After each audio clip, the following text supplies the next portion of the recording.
So with no further ado, I'm not going to introduce people. I'm just going to kind of name them and not say anything about their practice, because each of the women on our panel that is going to talk about their own practice. So I'm really delighted to have with us Sonia Overall, Fiona Cullinan, Kruse and Sheree Mack, and myself, Fiona Weir. We're going to kind of riff around 4 words, which when we were planning this session, we knocked about as kind of ideas of words that had a bit of power for us in how women walk. And those words are going to run through our talks. They're not kind of restricting them, but they are going to be there. So those words are play, purpose, permission, presence, and privilege. As I say, they won't restrict what we say, so we may or may not talk tightly to those. We'd like to start by asking you to put in chat any words at all, words or phrases that come to mind when you think of that headline, How Women Walk. So if you could just take a moment to stick in the chat anything that comes to mind. How Women Walk. Watchfully, says Fiona, kicking us all off. That's fantastic. Thanks, Fiona.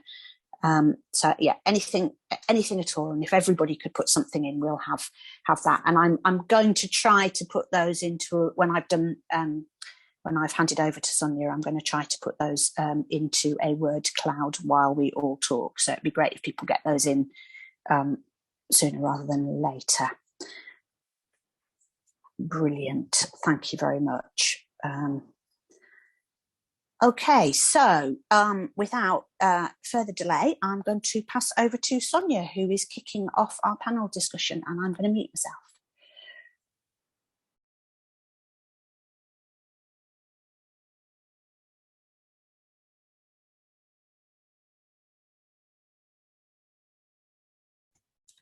Okay, hopefully I've now shared my screen, and if Fiona can give me a thumbs up to say that it's thank you, Sheree, I saw your thumb, that's great. So I'm going to start off, my word is play.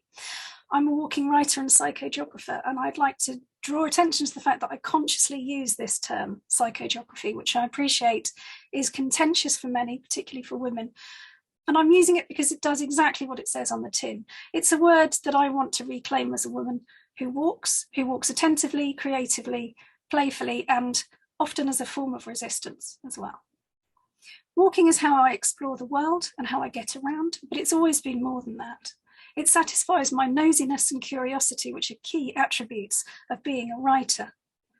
It enables me to gather materials from my work and to playfully reinterpret what I experience into text. I enjoy using ludic approaches to creative writing, so playful walking is a natural part of this. I use randomness and chance, rules and role play to make walks and works, sometimes alone, sometimes with students, and sometimes as part of public events. And some of my experiments have translated themselves into my drift deck, which some of you may even possess, and my book Walk, Write, Repeat, which is full of exercises for creative and playful walking. Walking to write, as well as for fun, foraging and general exploration, is something I've done since my early teens. I'm aware that there are many layers of privilege involved in what I do, and I know my fellow panellists will be talking about this in more detail. But I have, of course, experienced the sharp end of those who would like to spoil my fun and disrupt, or at the very least challenge, my right to walk as a woman alone. Over the years, I've experienced physical threats and verbal abuse, and some small attacks. I can get very angry about this. At times I can also get very scared. But one of my responses, which I found especially cathartic, was to make fun of those who challenged me.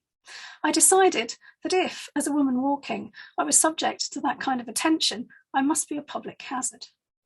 So in the spirit of serious play, I created a walk called Street Walking as part of the Power of Women Thanet Festival in 2019. To discuss this very issue, to read from walking women writers about their experience, and to take up public space. I invited my fellow walkers to wear hazard tape, as you can see in this image, and to consider and demonstrate what a potential nuisance we might be walking in the streets. At the end of the event, we co-created a Women Walking manifesto and survival kit of texts, and I'll share a link to that particular blog post at the end of the presentations. I curate the Women Who Walk network, which is for creatives, academics and professionals using walking in their work. So please contact me if you'd like to know more about that. I'll also put the website details in the chat. Thank you. Then we're over to the next presenter.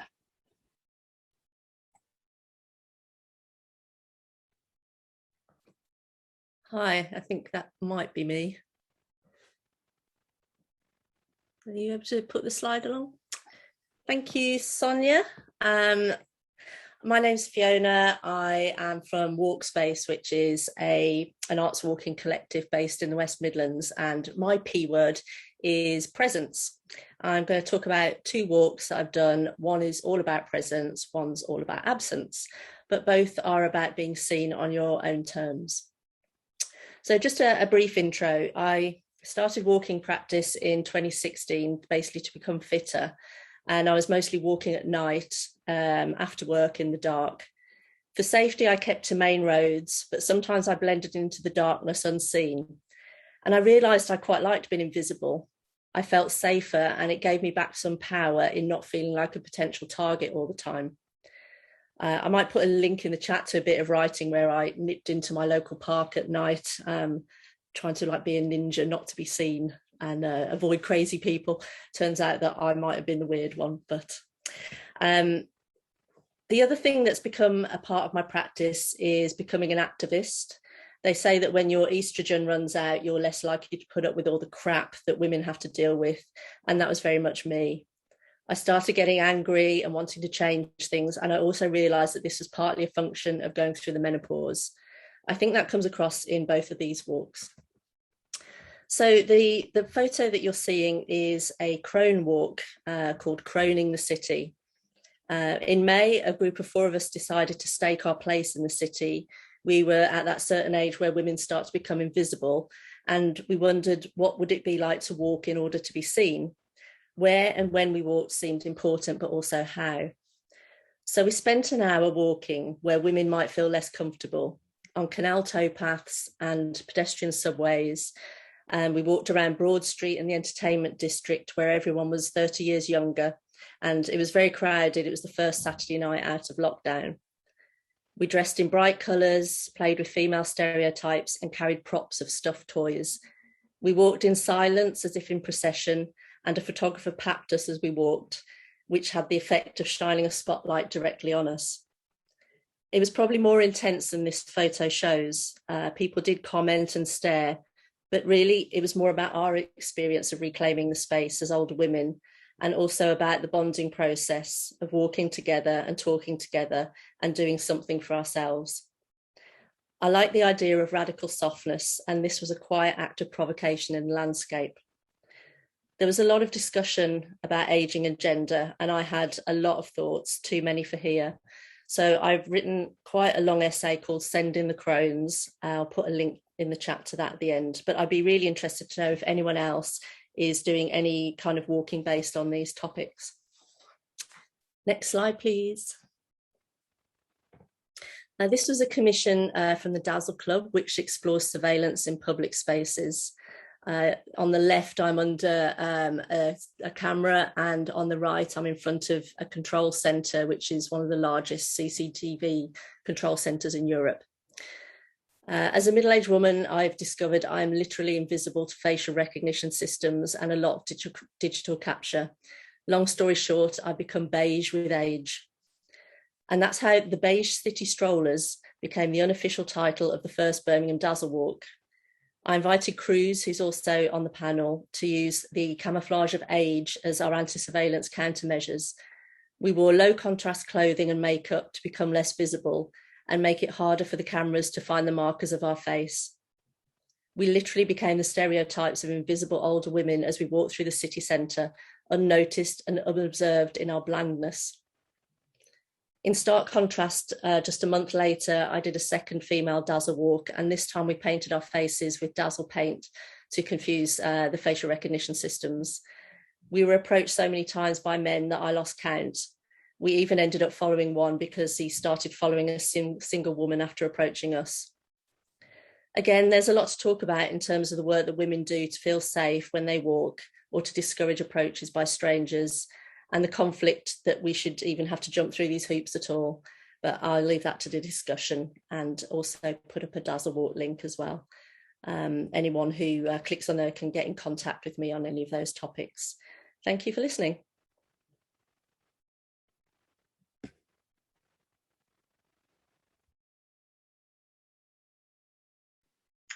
That looks like my screen.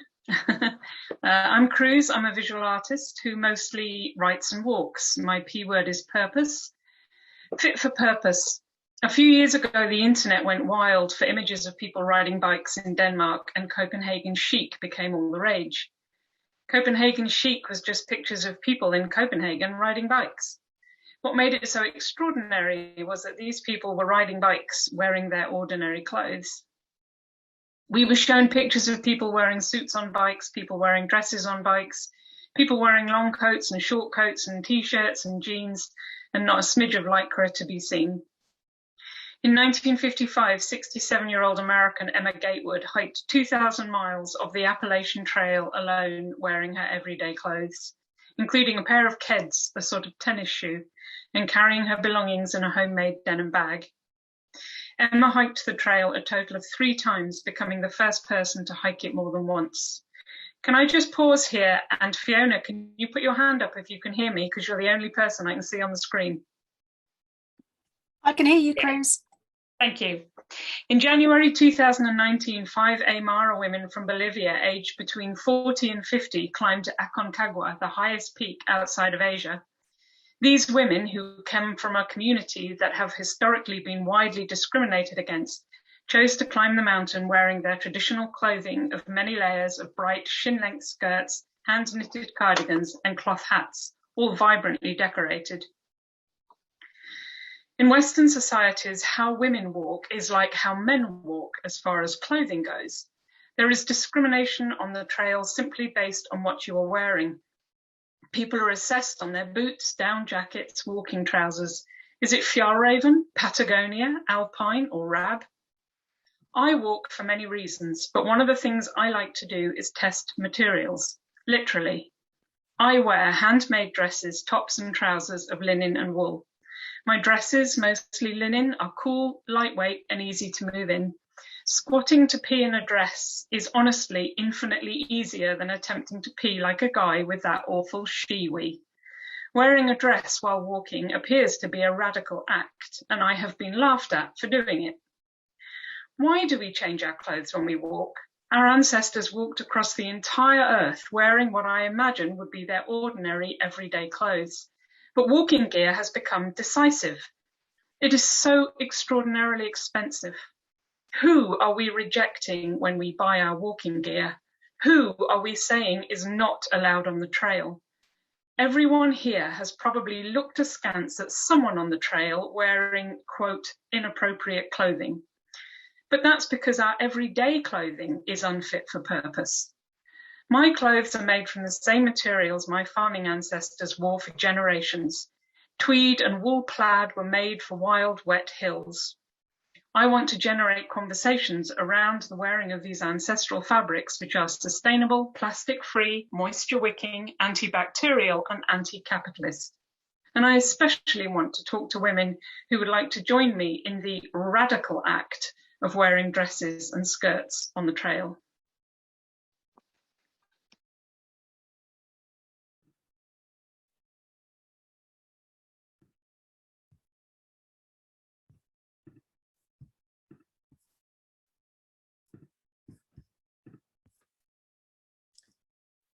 I fell in love with nature at a late stage in my life due to such barriers as finances, information, history, culture, and fear. A relationship with nature was not possible growing up, but it has been a healing experience since. Nature does not judge. She allows me to be myself. She accepts me in all my glories and flaws. Hence my work to offer opportunities of being within nature to people who look like me. Black and brown women who have survived domestic abuse, sexual violence, refugees and asylum seekers, Black and people of colour born in the UK.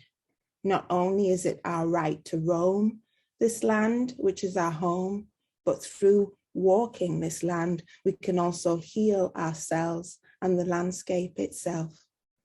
We just get on a bus together, get off at our destination in Northumberland and walk, experiencing the landscape together. Black Girls Black Girls Hike is part of the network that we're involved with, but then also up here in the Northeast, which might be not a place usually associated with Black and brown bodies, we collectively go out together. It is through my love of nature that I'm learning to love myself, something living under white supremacy culture will never teach me how to do. I care and love and work to support and protect the environment. And this means I care and love and protect myself and others, as we are all connected. And because my health and well-being is an act of resistance within a society that doesn't recognize my humanity. As a people, we were never meant to survive, as we were worked to death in faraway lands that yielded profit and wealth for Britain and over again. So I walk the landscape with others who look like me. In the act of putting one foot in front of another, we are finding a way to be here, leaving a trail for how to belong here, to be at home here in our beautiful bodies in the landscape. We walk the land as a reclamation. The meaning of the word reclamation is reasserting a right. In this case, the right to roam freely and without fear in places where we belong, but we also know from experience, we are made to feel as if we don't belong. Reclamation comes from the old French, which comes from Latin, which means to cry out, to shout out in disapproval, to protest. Protest is at the heart of our journey of reclamation, and walking is a powerful form of protest, which has been used for centuries, right up to the present day with the Black Lives Matter and Kill the Bill marches. Marching in protest against issues we are facing today, which all feeds into the fact about the lack of diversity within the British countryside. In June, I chose to walk the Northumberland coastal path alone. I was claiming the female version of the flaneur, being the flanus, and I claim the flanus as a Black woman walking in the British countryside. You can find out more about the stuff that I do, and I'll add it in a link in the chat at Earth, Sea, Love, which also has a podcast where Black women, women of colour, share their experiences and relationship with nature. Thank you.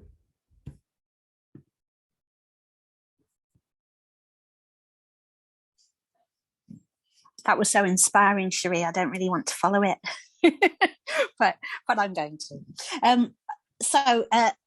Can everybody see me? Because I can't see myself. I can see what you mean, Kruse. It's quite unsettling. Suddenly can't see it. Yeah, brilliant. Okay. So my earliest memory, or one of them anyway, was climbing through my bedroom window into the garden at dawn, aged about 3. It's a really clearly visual and sensual memory. I can feel still the weight of the sash of the window as I opened it up and feeling pleased with myself doing it. I can feel the brass of knobbly blanket box under my feet as I climbed up on it. And I can feel the gravel and then the dew on the grass between my toes. There are clear emotions attached to the memory as well. Calm, curiosity, satisfaction that the garden is mine. There was no guilt. I hadn't yet learned that I needed permission to explore.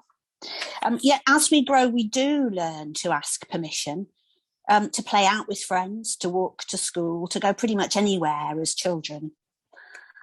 Through my teens, into my 20s and 30s at least, I felt I was always pushing against the edges of where I was allowed and expected to go, and when and how, and with all the judgment that goes with that.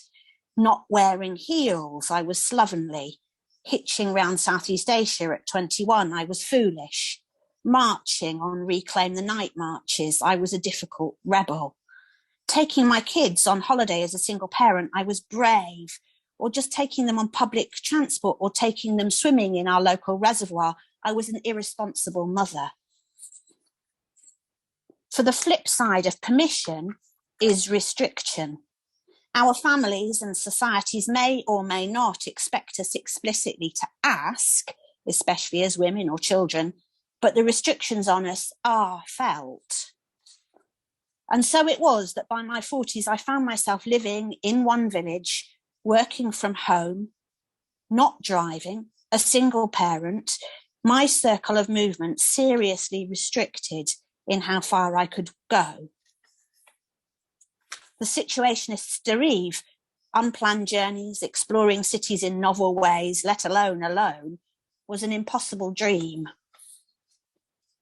Then a curious thing happened, and I still haven't decided whether my body mirrored my life or the other way round. I began to lose my mobility. It was a physical thing. My joints began to disintegrate. In 2014, I needed a hip replacement that nobody could explain to me. By the winter of 2018, I was more or less housebound, staying mostly in one room for 4 or 5 days a week. Every walk or trip out required mental and physical effort and pain. But I didn't stop walking. I developed strategies like taking tiny steps, using a mobility scooter, taking photos to give myself a chance to stop, micro attention, looking closely at things, even if I looked like a lunatic when I did it, sitting to watch and sketch, walking alone because I was too slow for others.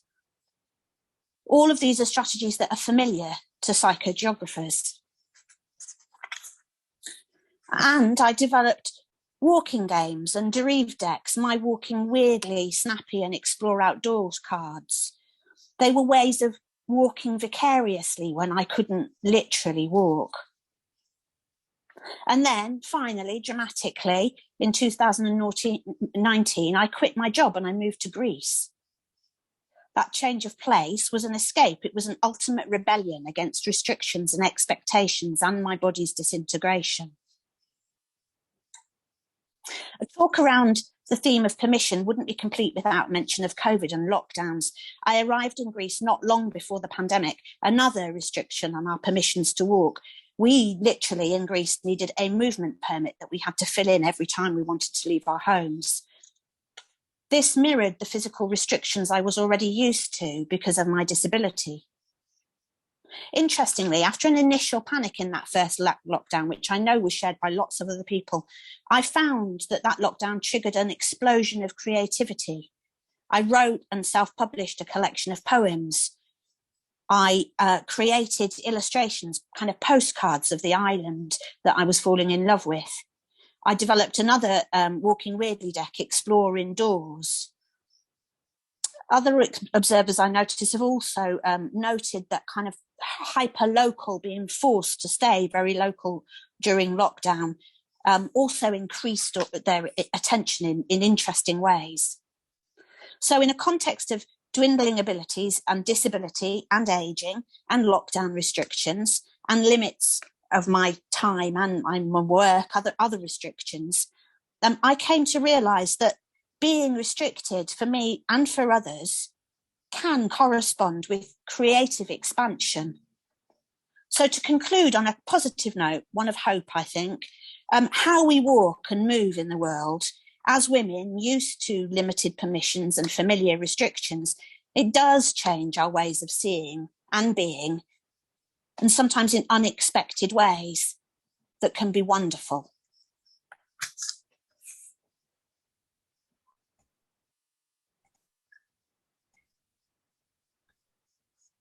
Thanks very much. Thanks to everyone who's just spoken. So we're going over to questions now.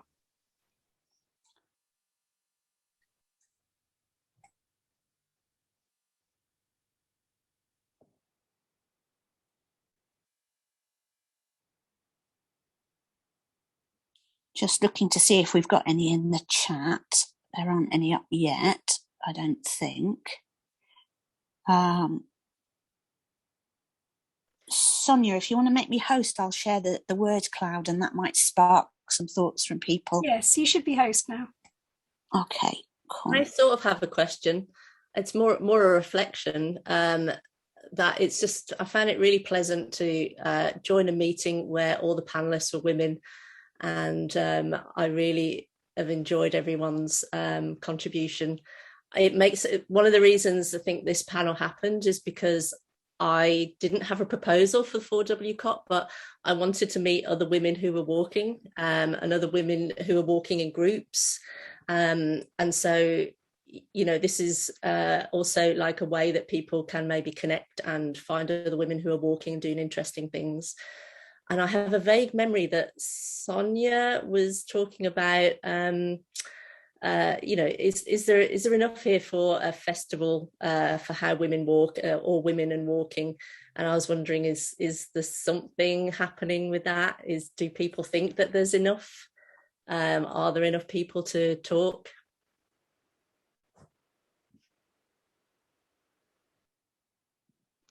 I'd love to see something like that happen. It would be amazing.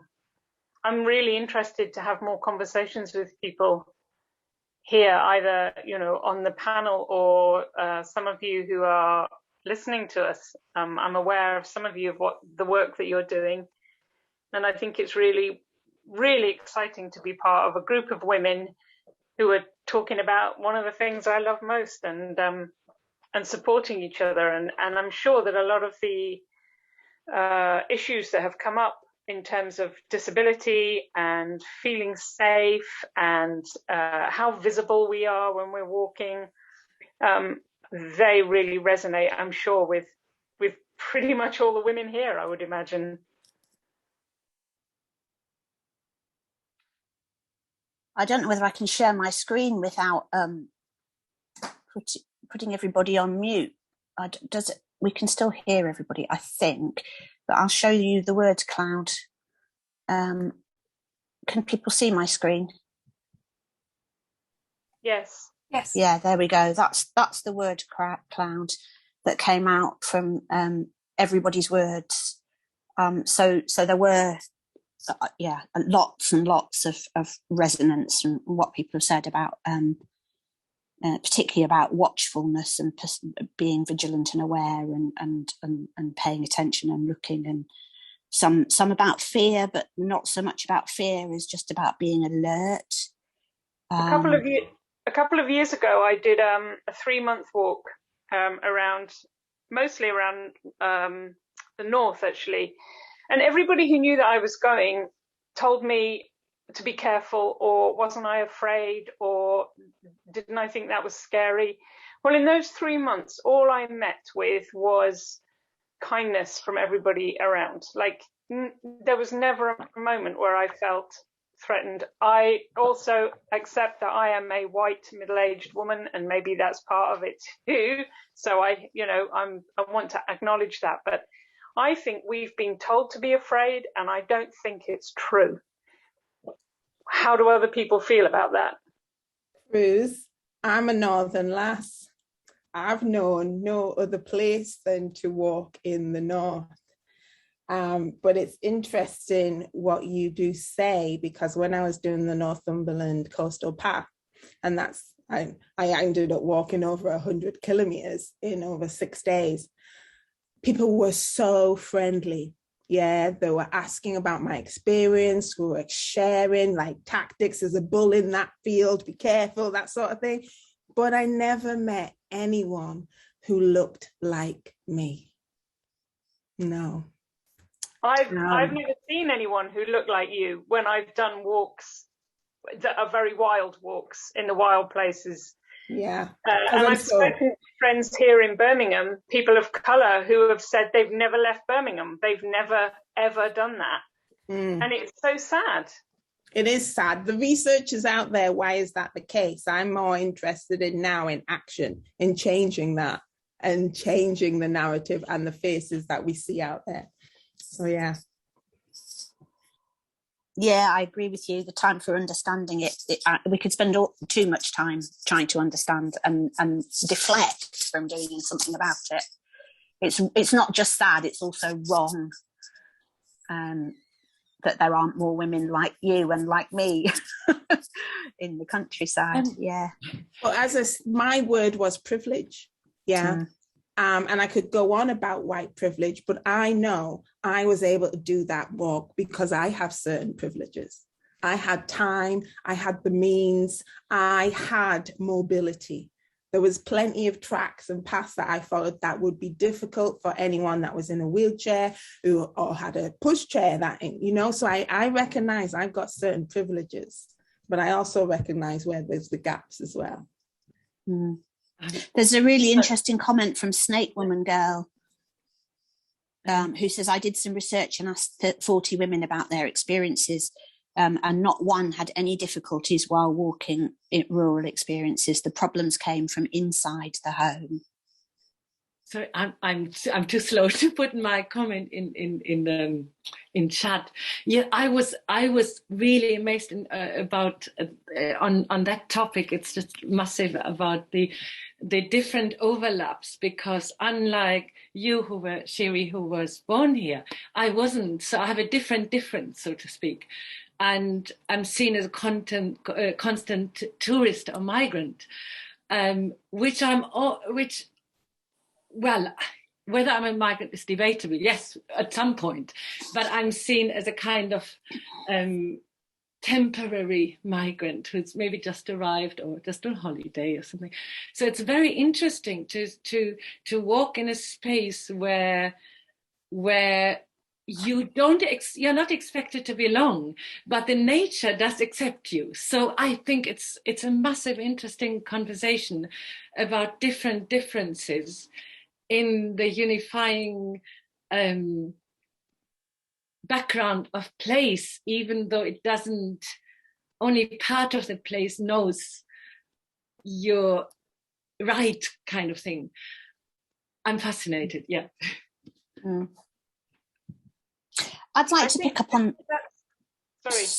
Sorry, just something about there's a lot of comments coming up about fear and being socialized into fear, and Sonia makes a very good point that it's in there in the fairy tales. She was asking for trouble, Little Red Riding Hood stuff, and I've had a lot of comments and more since I've become disabled about how brave I am. And when I moved to Greece, I was told by almost everybody that I was really brave. And the point I would like to reflect back is that my life had got so tight and narrow and restricted, as I say, literally being housebound most of the time, that it didn't feel like an act of courage. It was a flight or fight thing. It didn't feel like an act of courage to move to Greece. It felt much more dangerous to stay put than to go somewhere else.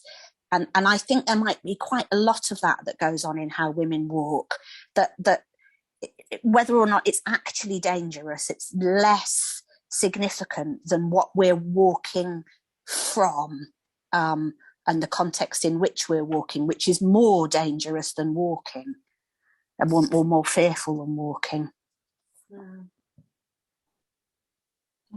That woman that I spoke about, Emma Gatewood, who walked the Appalachian Trail, she suffered 30 years of domestic abuse from her husband. I mean, really badly, to the point where she was hospitalized and he nearly killed her.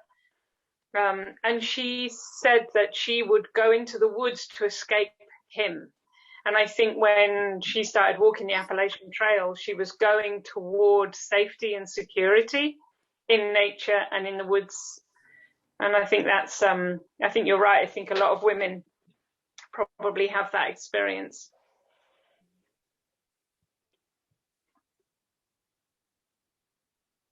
There's a good question from Alid in the chat here. There's a lot of comments, so I'm struggling to keep up with them all. But Alid says, my mum just watched all of this. She asks, how does this message reach a wider audience?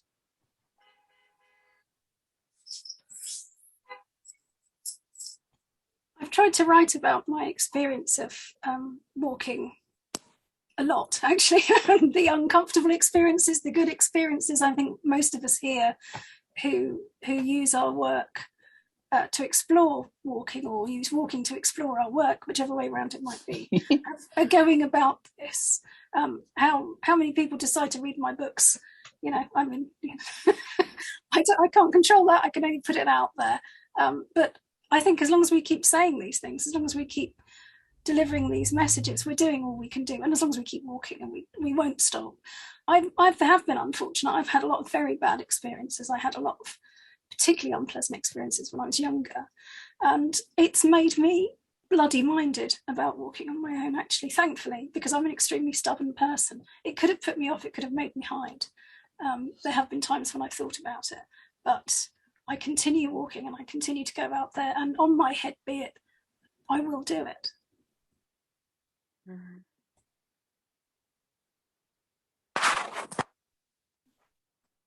Yeah, and again, there's something there about it does require courage to resist, but it kind of requires it's not a fearful thing. It's not courage because it's more fearful to not resist than to resist under certain circumstances. Yes, absolutely. I mean, what would it do to my life? You know, if the first time I was attacked in my late teens, if I just stopped going out. Can everybody hear me? Yeah. Yeah. Oh, great. Yeah, from a very young age, I had a violent father, and from about 7 years old, I would walk because outside was safer than inside. And I mean, I'm 58 now, and I walk every day, and I camp on my own. And even this year, going on a road trip by myself, and turning up at a campsite, and the proprietor saying, "Oh, you're on your own. Nobody else is with you." I was like, "Yeah," and I think the only time I've had any problems is when I had a hysterectomy, and my energy was little. And two young guys, about 16, they must have sensed that that I was a bit off, and they were just starting to come too close to me, and that's the only time really. But yeah, so it's for me. I mean, I've got disabilities too. It's not about courage to either resist, or it's just a necessity to get the hell out. I just got to get out. I mean, that's probably down to early stuff about survival. But I think, yeah, it's quite patronizing when people say, "Oh, you're so courageous, or you're so brave." When you kind of say, "Oh, this has happened to me," and abuse and all the rest of it. It's nothing to do with courage. It's to do with survival. In my view. Anyway, thanks for listening. Can I just say something very quickly? I'm heading towards 70, and I have friends who have lost their husbands because, like it or not, men do tend to die before women. And it's amazing how free their lives have become, and how empowered they have become, and how they've led their own lives. And it's a bit sad, really. And I don't know how you resolve that. But we are conditioned to give way, to know our place, and to wait. And it's just quite a revelation to see how that changes things for people. I'm sure Fiona's got something to say about this as well, but Fiona Cullinan, because I think that's the secret of the menopause, You go through the menopause, no one's interested in you anymore, and suddenly you're free. No one's looking at you, no one gives a damn about you. Suddenly you're a free person, and I highly recommend it to anybody who fancies going through the menopause in their 50s. Do it. I second that. Yeah, not just that, but also that I think I care less now than I used to about how I come across, or I not only feel less compliant, but I I'm not so worried about putting myself out there. I mean, even being here today, I'm not a public speaker. It's quite hard for me to do that. But at the same time, if you want to get the message out, or you want to do stuff, that why hold yourself back? But even in this day and age, my granddaughter, who is 10, goes to a primary school that does not allow girls to choose what clothes they wear. They have to wear dresses. And she's 10. And this is supposed to be a whole brave new world for women. And the stuff that she is taught at primary school about her place, it's mind-boggling. And you're really up against an awful lot trying to dismantle that. Just remember that boys have to wear trousers too. Yeah, I know. And my son does tell me that. He says, we need to start getting the boys to put the dresses on. And maybe he's right. Maybe that we're tackling it from the wrong end. Sorry. No, go on, Sheree. A number of boys at my daughter's primary school actually have been able to wear skirts if they wanted to. And their whole year, they accepted them and didn't question it. Yeah. So there's hope. There's hope. There is hope. At my son's high school, they introduced dress codes that meant that the girls could wear trousers, but they could only wear tailored trousers, which meant they had no pockets on their because tailored trousers don't have pockets. And they would get off the school bus, and there was a member of staff there to check that they had no back pockets. And my son came home from school, he was 12, 13 maybe at the time, absolutely outraged, and said, "It's pervy, Mum, there's male teachers checking girls' bums to check they have no pockets." And they know, kids.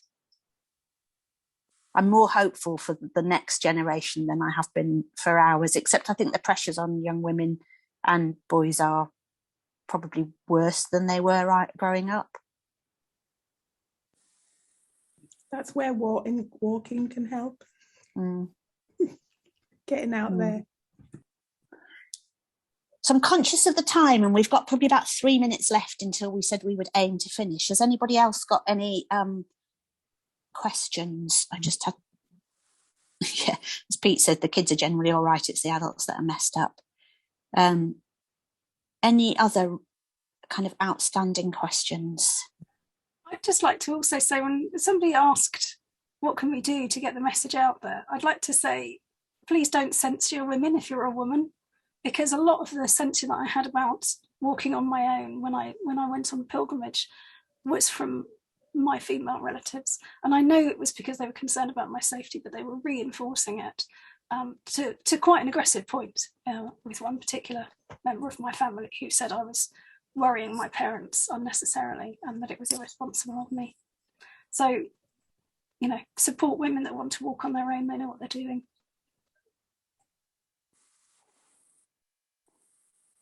Yeah, important point. Any other final questions or points for people? I've just spotted Sheree's. It's a rhetorical question rather than a question. Brave new world on whose terms?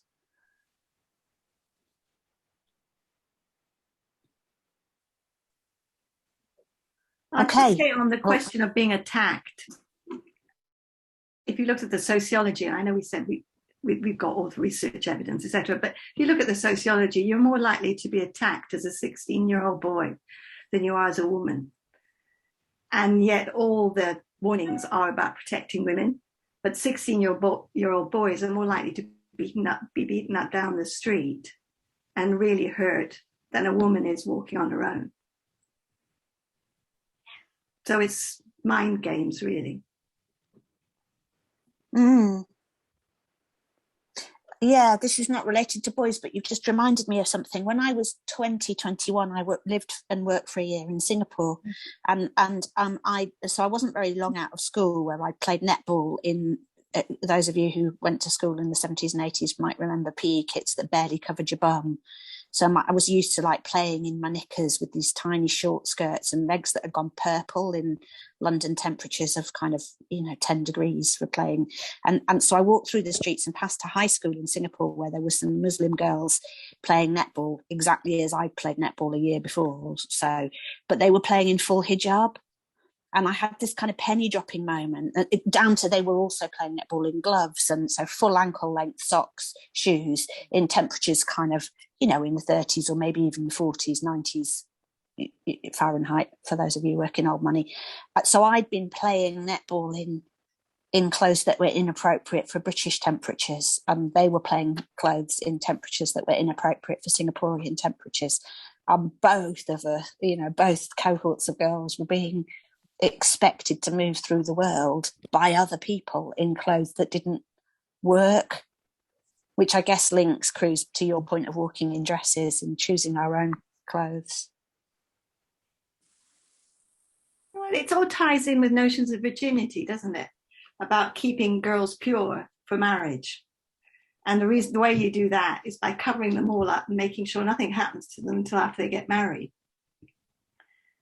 Historically, that has been the prime concern. And as a girl brought up in the 60s, it was quite terrifying for my mother to actually see these challenges to these ideas that somehow or the other the virginity was going out the window. And I think that although things have shifted, that notion of purity and protection is still so deeply embedded. And that goes with the clothing.